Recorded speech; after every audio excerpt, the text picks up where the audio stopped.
नमस्कार दोस्तों जैसा कि आप लोगों को पता है कि अभी संसद का सत्र चल रहा है और इस संसद सत्र में लोकसभा और राज्यसभा में जो डेट रखा गया था एम्प्लॉयमेंट को लेकर उसमें ईपीएस 95 पेंशनरों के सवालों से संसद भवन गूंज उठा है। जी हाँ दोस्तों, एक नहीं कई नेताओं ने ईपीएस 95 पेंशन को लेकर सवाल उठाए हैं और सरकार से पूछा है कि आखिरकार अगर ईपीएस 95 पेंशनरों की मांगे पूरी होगी तो कब तक की जाएगी।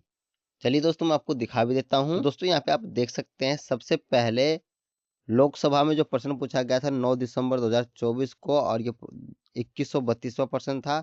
श्री असाउद्दीन ओवैसी के द्वारा ये पूछा गया था और इन्होंने प्रश्न पूछा था, क्या सरकार को कर्मचारी पेंशन योजना ईपीएस 95 के तहत पेंशन भोगियों से न्यूनतम पेंशन राशि में वृद्धि का अनुरोध करने संबंधित कोई अभियोता प्राप्त हुआ है?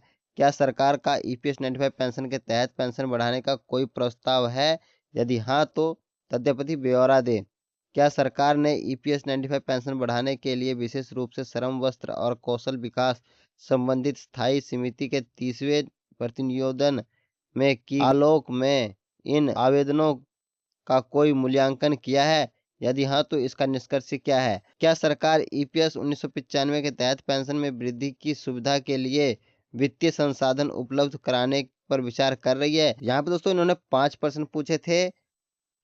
तो दोस्तों यहाँ पे देख सकते हैं, राज्यसभा में जो बहस हुई थी 12/12/2024 को, उसमें ईपीएस 95 पेंशन को लेकर 2022वां क्वेश्चन जो था वो पूछा गया था जेबी मैथड हिसम के द्वारा।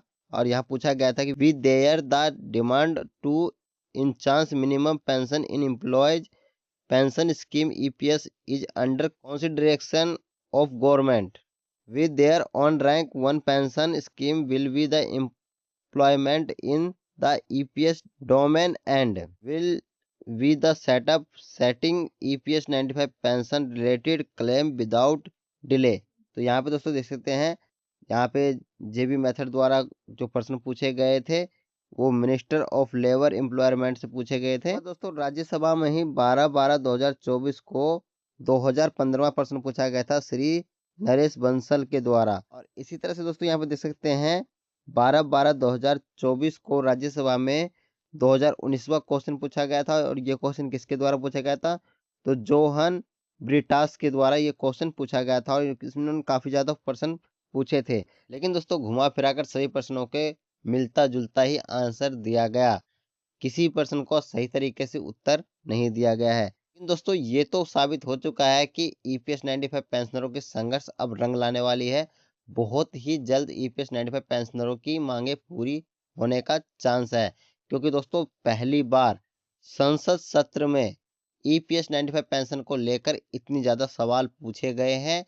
इसका मतलब ये है कि सरकार भी अब दबाव में आ चुकी है और ये सब जो हुआ है वो हुआ है एनएससी की टीम और ईपीएस 95 पेंशनरों का जो संघर्ष है उसी से ये सब हो पाया है कि सरकार आज प्रश्नों के घेरे में आ चुकी है।